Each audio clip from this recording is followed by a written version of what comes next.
नमस्कार, मैं कमलेश कुमार राय। खाता न बही पूर्वांचल विद्युत वितरण के प्रबंध निदेशक जो कहे बस वही है सही।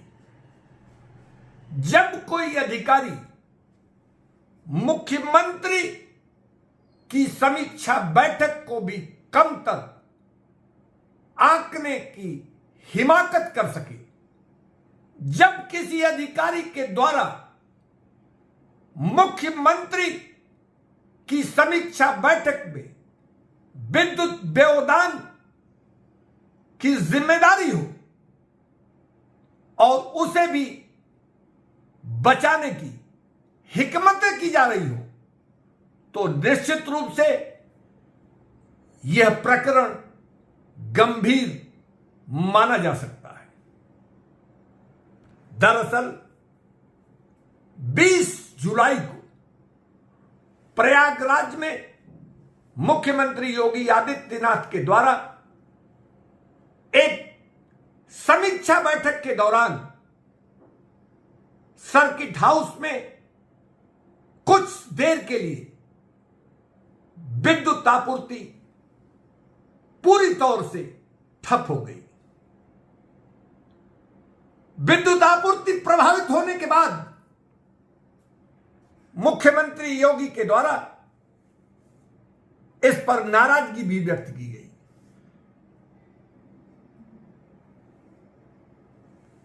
इस बैठक के दौरान विद्युत आपूर्ति के व्यवधान की जानकारी होने के बाद पूर्वांचल विद्युत वितरण के प्रबंध निदेशक शंभू कुमार के द्वारा डीपी के मुख्य अभियंता सर्वेश खरे को जांच के लिए प्रयागराज भेजा गया। उच्च पदस्थ सूत्रों के मुताबिक डीपी से जुड़े किसी अधिकारी को जांच अधिकारी नहीं बनाया जा सकता। नियमों और परंपराओं के मुताबिक चूंकि डीपी से जुड़े अधिकारी के द्वारा ही दंड प्रस्तावित किया जाता है, ऐसी स्थिति में उसके जांच अधिकारी बनाए जाने पर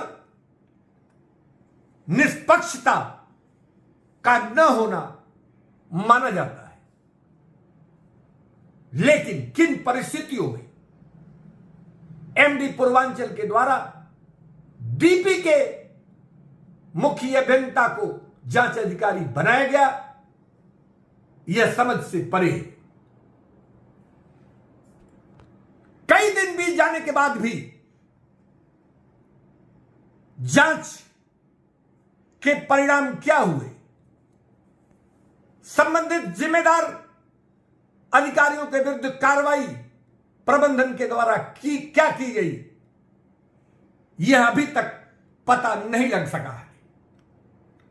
उपभोक्ता मंच के द्वारा जांच की प्रगति जानने के लिए पूर्वांचल प्रबंधन के डायरेक्टर एडमिन आरके जैन से संपर्क साधा गया।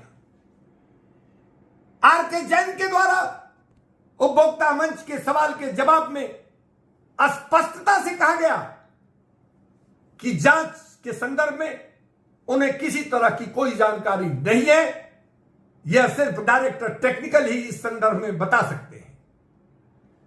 निश्चित रूप से डायरेक्टर एडमिन का यह वर्जन पूर्णतया हास्यास्पद है,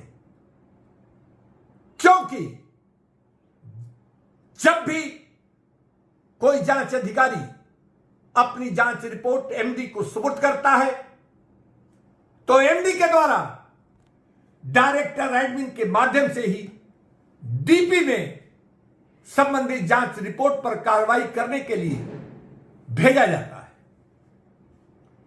जांच अधिकारी के रूप में सर्वेश खरे के द्वारा अपनी जांच रिपोर्ट भी एमडी को सुपुर्द की गई होगी।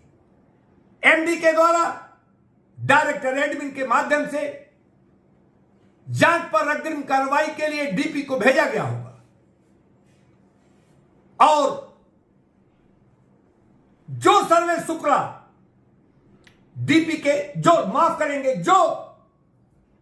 सर्वेश खरे डीपी के मुख्य अभियंता हैं वही जांच अधिकारी है, तो निश्चित रूप से उनके द्वारा अपनी ही जांच रिपोर्ट पर दंडात्मक कार्रवाई या क्लीन चिट देने संबंधी प्रस्ताव डायरेक्टर एडमिन के माध्यम से एमडी को भेजना होगा।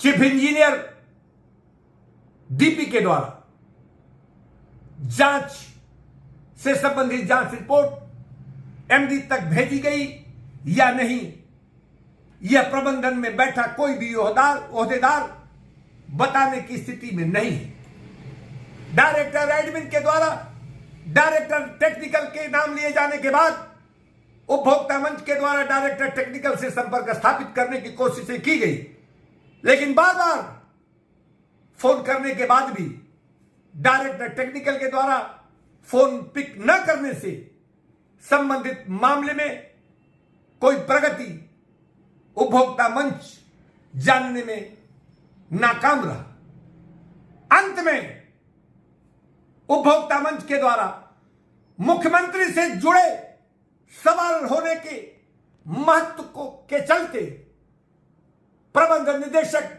शंभू कुमार से संपर्क स्थापित करने की कोशिश की गई, लेकिन प्रबंध निदेशक शंभू कुमार के द्वारा भी उपभोक्ता मंच का फोन पिक न करने की वजह से उनका भी पक्ष हम जानने में असफल रहे। हालांकि पूर्वांचल के प्रबंध निदेशक के बारे में कहा जाता है कि पत्रकारों और जनप्रतिनिधियों का सामान्य तौर पर उनके द्वारा फोन पिक नहीं होते। कुल मिलाकर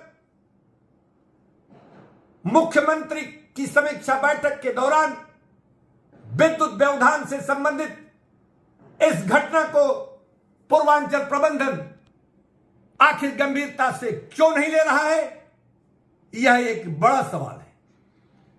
प्रबंधन पिछले दिनों विद्युत मंत्री के कार्यक्रम में विद्युत व्यवधान के चलते ही बगैर जांच कराए जूनियर इंजीनियर से लेकर अर्थशास्त्री अभियंता तक को निलंबित कर चुका है, लेकिन मुख्यमंत्री के समीक्षा बैठक में इस व्यवधान को उसके द्वारा हल्के में लेने के पीछे उनका मकसद क्या है, यह समझना होगा।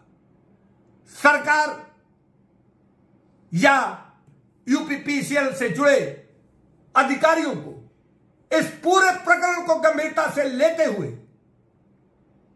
पूर्वांचल प्रबंधन के इस शिथिलता और कार्यशैली को संज्ञान में लेकर समुचित कार्रवाई करने की जरूरत है। उपभोक्ता मंच के लिए आज बस इतना ही। नमस्कार।